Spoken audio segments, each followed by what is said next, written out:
Arsenal 3, Manchester United 2. The first defeat in 10 games for Ten Hag's men. Stephen Howson here. Just give me your initial thoughts on that loss. Right, my initial thoughts, I've got to say, I need to get this off my chest, right? When you come up against an opponent and you're like that in the league and you lose to them, I don't care if it's at their place, don't care if it's at our place, and you put in a performance like that, then you have to go. And that's why, for me, Lampard needs to go this weekend. Simple. I was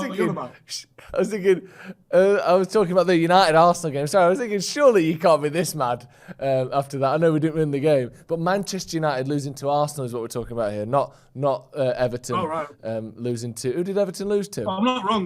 Lampard needs to just get down the road. What's going on there.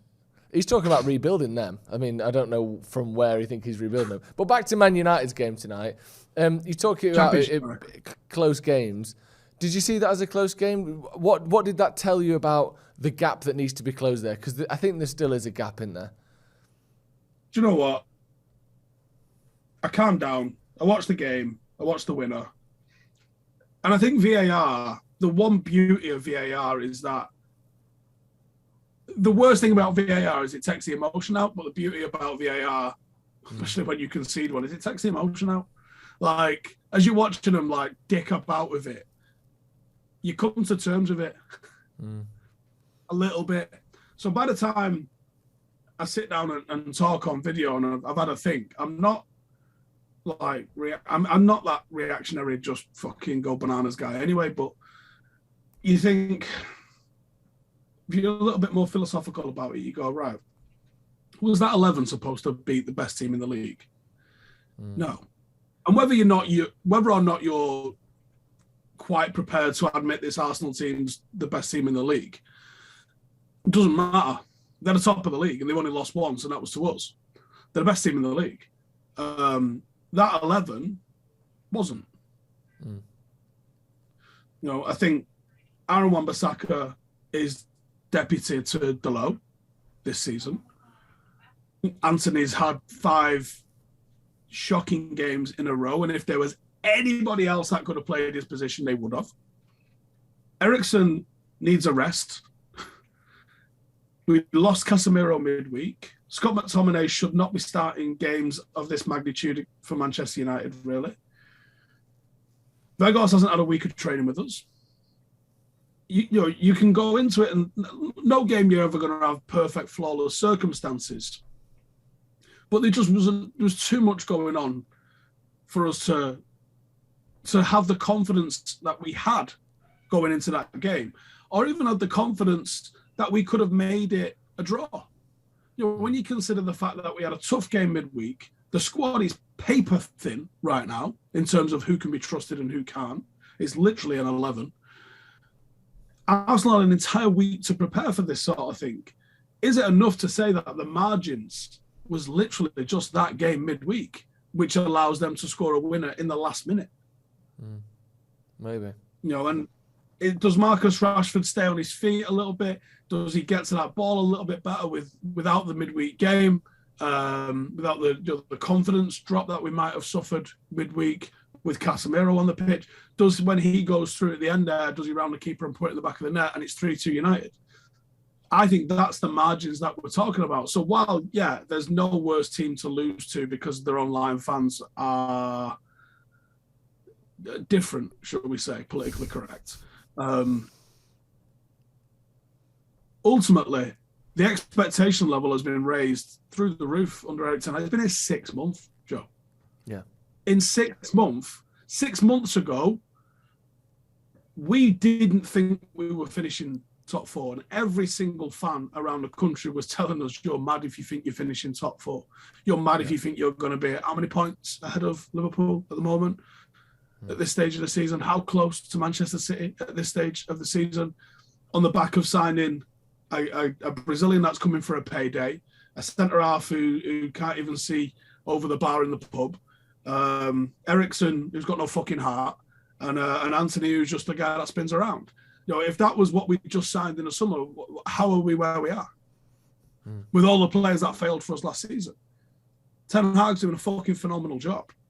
And I have seen some United fans kicking off and complaining about his substitutions and this, that, and the other. Yeah, you're right. He should have brought on Prime Ronaldo, and he didn't. Shitbag. Like, who the fuck do you want him to bring off that bench? Why didn't you bring 2 more Marcus Rashfords on? Do you know what I mean? That's what I would have done. Just bring in another 2 Marcus Rashfords. Yeah. And people are clamouring for Garnacho. And I agree. I thought Garnacho was the sub, but it's a fucking 18-year-old boy with less than a dozen games to his name. Are we reliant on that? Then it shows you the squad isn't good enough to compete. Who else fighting in the top end of the Premier League is reliant on a child with less than a dozen games to win them football matches? Now, it doesn't matter if he goes on and becomes a great. Right now, who else is reliant on that? And we're reliant on that. That's the difference for me.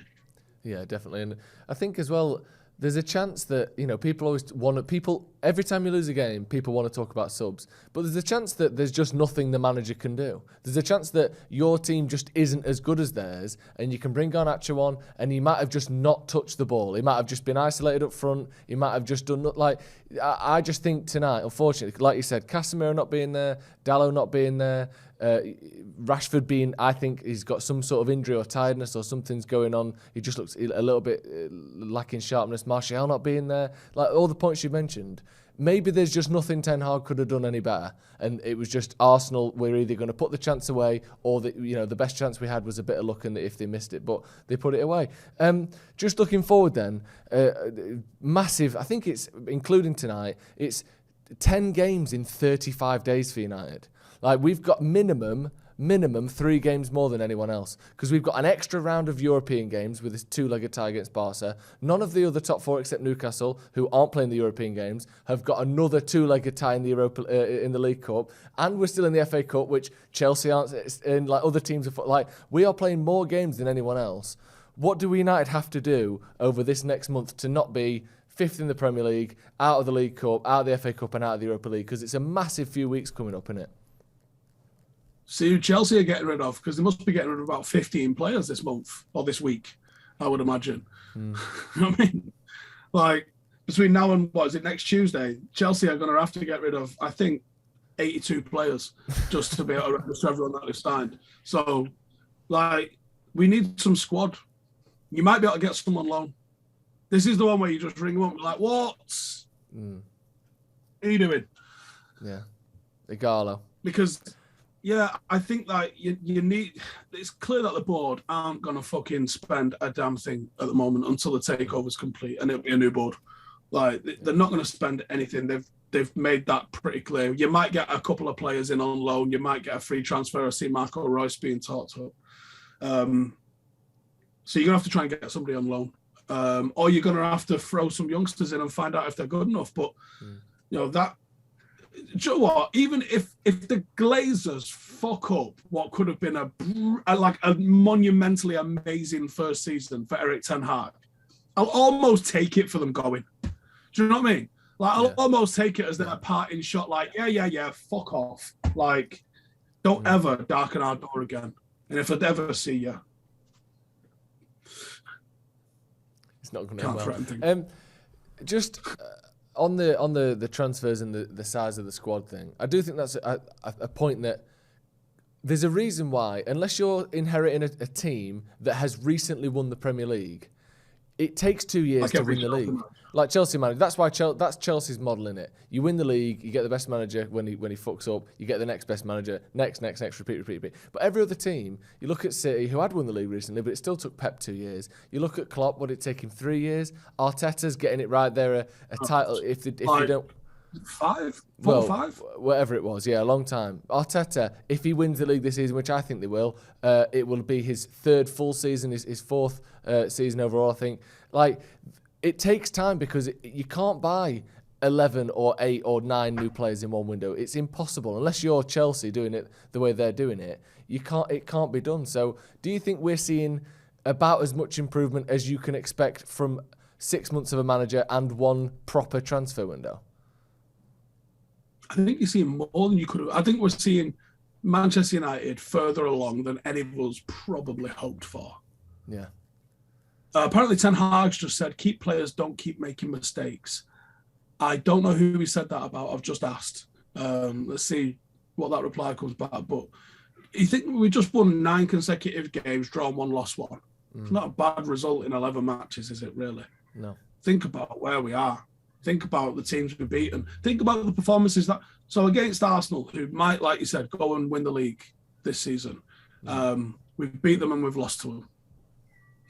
We've beaten Manchester City and we've lost to Manchester City. As it stands, we've beaten Liverpool, and then we should have really deserved more out of the games against Chelsea and Newcastle that we got. We had a fantastic performance against Spurs. We've done bloody good in that top 6 mini league. I think we're top of it. I think we are top of it. Surely I wasn't talking about any one player. Ten Hag wasn't. They might be now. Yeah. Ten Hag wasn't talking about any one particular player. Said it was criminal to concede 2 goals from corners. Yeah. I think he's holding them to a standard that is the sort of standard you need if you want to win big trophies. But it's going to take some time, innit? Just give us some feeling on where you think United will be at the end of this month, because obviously it's just your prediction. But I just want to know. Do you think we'll get to that League Cup final? Do you see us getting past Barca? Where do you think we'll be in the league? Because it's, like I said, 10 games in 35 days is absolutely massive. Going into the end of February, we're really going to see what that last part of the season we're fighting for. When's the League Cup final? I'll have a look now. I think, is it the 26th of Feb? 26th of February, yeah. So that is 35 days away. I think we win the League Cup. I think we go out to Barcelona. I think we get at least to a semi of the FA Cup, maybe even a final. And I think we should finish 3rd. You know what? I'll take that. I will take absolutely all of that. You would, wouldn't you, right? It depends, right? Do we finish 3rd because we lost the last 5 games of the season? Or do we finish 3rd because we've bobbed on at a pretty good rate of points between now and the end of the season? The vibe on those 2 things will be different. But if you'd have said at the start of the season, Ten Hag's first season, look, you're going to go out Europa League to Barcelona. Like, Barcelona in the Europa League. Okay. You sure? Barcelona. Barca right. B, all right. You're going to win the League Cup. You're like, all right, Pep usually does that, but okay. You're going to go out the FA Cup, or you might even lose in a final. Oh, there's another Wembley trip in there. All right, okay. And you'll come 3rd in the league. So what is it like? Liverpool, City, us? Not quite. Yeah. If you'd have told them at the start of the season, let's see how it goes. All right, yeah. Chelsea finished 11th as well. Oh, but they kept their manager, which is weird. They finished 11th, but they didn't sack him. Okay, well, I'm going to take that, Steve. A little bit of positivity at the end there. Top 4 in the trophy, I think, would be equal to or above 95-99% of United's fans. I think the minimum expectation was top season. 4. That would be the baseline. Every single United fan, I think, would say top 4 was the minimum expectation. I think that's fair. Yeah. And I think then if you can build on that and actually pull in a trophy, I think that puts it into the good season. I don't think it's a great season. No. I think it goes like that. Acceptable top 4. Good would be top 4 and a trophy. Like top 4 and either the Europa or the FA Cup, because the League Cup is the fucking ginger step kid of all the trophies, isn't it? Let's be real. And then you've got your multiple trophy seasons, the Liverpool treble, perhaps. And then you've got, if you challenged and lost, that still puts it higher than the League Cup, I think, in the league. Like if you took it down to the last couple of games and failed valiantly, I think you'd take that quite well. And of course, like winning the league would be, that couldn't have possibly fucking gone any better. Oh my God, where's his statue? Yeah, I'll take that. Right, thank you very much for joining us. Make sure you hit like, share and subscribe if you haven't already. Get your thoughts in the comments below from Arsenal beating Manchester United. It's weird, if you've watched all these fan cams, if you just watched Steve, there's an underlying sense that things aren't all that bad at Manchester United at the minute, and I love that feeling. So thank you for coming on, Steve. Thank you for watching at home, and we'll see you in a bit.